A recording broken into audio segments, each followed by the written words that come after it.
As a seeker of authentic history, I have to ask, how do we honor the true stewards of this land when their histories have been blotted out by a prevailing mindset? And how do we find the truth when the stories we've inherited are so often the dominant narrative? The search for those answers begins right here at the Wind River Reservation.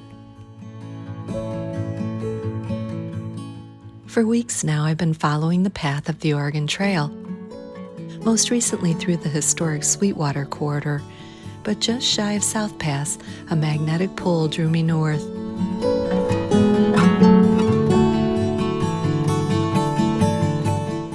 I couldn't drive past this land without diving into a story that exists alongside, and often in spite of, that great westward movement.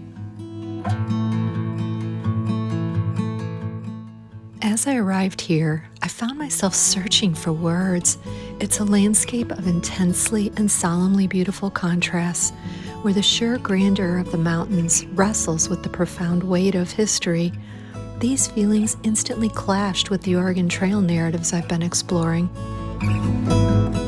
I realized that the trail, this rush west, is the story of the squeaky wheel getting the grease, as my dad used to say. But I'm learning the true quest is to listen past that noise. Join me on this adventure along the Chief Washakie Highway, retracing a route rich with history, from Lander to the Continental Divide, challenging the dominant story of American expansion. Lander stands as a geographic gateway.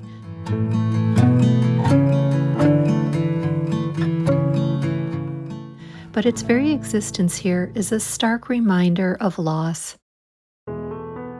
Lander's history began in the 1860s as a supply base for miners rushing to the gold fields near South Pass.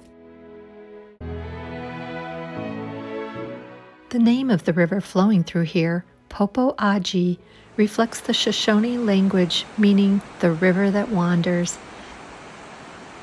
Camping next to this beautiful river was a peaceful escape, with the gentle sound of running water creating nature's own white noise. But this peaceful feeling contrasts sharply with the history beneath the surface of this city. The original Wind River Reservation once contained this land, but it was forcibly reduced through treaties and government action, specifically the 1872 Brunot Cession.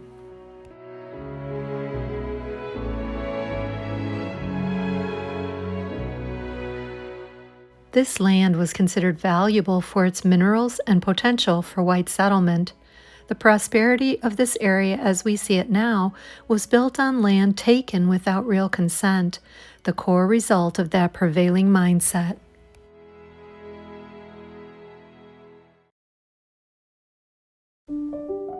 This brings us to Chief Washakie, a remarkable man who embodies the very essence of the question I posed earlier.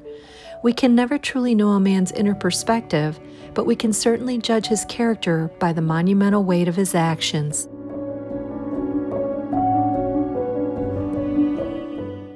The name Washakie translates as the Rattle, and this name is prophetic. It represents the very dichotomy of his life. An instrument typically associated with loudness, he transformed into a tool of quiet diplomacy, effectively rattling the status quo in ways that proved more impactful than any overt display of force. His own rattle was ingeniously fashioned from a dried bison testicle, a symbol of the unconquerable life force and cultural power he would later defend with treaties rather than lances.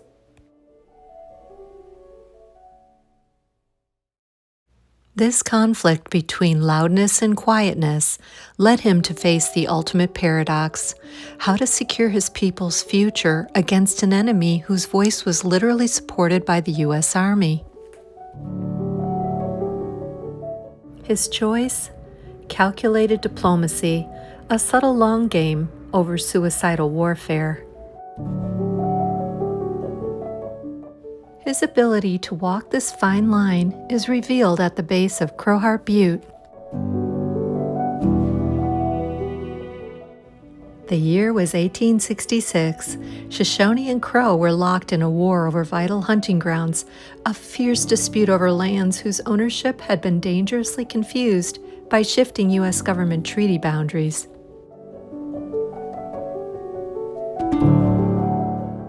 To stop the bloodshed, Washakie challenged Crow Chief Big Robber to single combat. Washakie, who was already in his 50s or 60s at the time and still carried a physical rattle into battle, won the duel. In that moment of victory, he made a choice that defined his legacy. Instead of fulfilling his warrior's boast to consume his rival's heart, he was so moved by Big Robber's courage that he raised it on his lance as a warrior's tribute.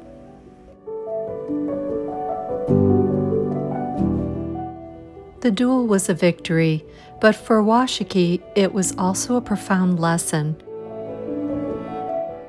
Years later, he humbly told his daughter-in-law the victory belonged not to him, but to his faithful horse. Glory on the battlefield was fleeting, and his responsibility to his people was eternal. He recognized that the greatest threat was no longer a rival tribe, but the U.S. government's insatiable hunger for land.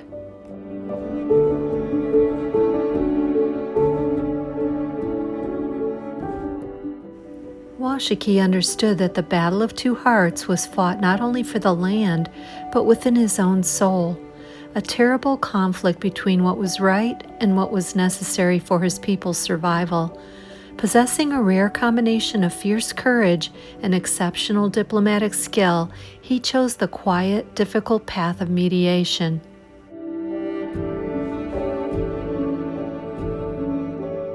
He secured the Wind River Reservation, but the price was operating in the shadow of the loudest voice in the room. His calculated diplomacy had to navigate a legal framework that was already stacked against him. That power imbalance is starkly visible on the signature page of the Fort Bridger Treaty. While government officials signed their names, the Native American leaders could only mark the document with an X. To add insult to injury, the actual wording of the treaties buried the promised federal assistance. The benefits of goods, services, and annuities were hidden behind so many bureaucratic loopholes and agencies that accessing them became virtually impossible.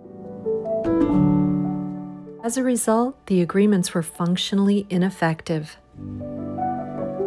This system ensured their voice was deliberately controlled and quieted from the very beginning. Chief Washakie's gravesite marker reads, "Always loyal to the government and his white brothers." This phrase is proof that the dominant narrative didn't just record history, it actively distorts it. We know this inscription was placed by the U.S. Army, and it only tells the story they wanted to remember. To uncover the truth, I'm learning that I must dig deeper. Chief Washakie's shift to diplomacy was not a rejection of his cultural roots or the Shoshone warrior tradition. Rather, it was their most powerful expression. He was a leader who chose calculated action over a righteous yet ultimately suicidal reaction, learning from the devastating fates of tribes further east. His life was not a betrayal of the past, but a profound act of courageous foresight. He knew the struggle would endure, which is why his message remains so timeless. He once said, "I fought to keep our land, our water, and our hunting grounds. Today, education is the weapon my people will need to protect them." This powerful quote is inscribed on the base of his statue at the University of Wyoming, a work the artist fittingly titled The Battle of Two Hearts. His life, a testament to endurance, spanned nearly a century, ensuring his people's voice, once nearly silenced, would be heard forever.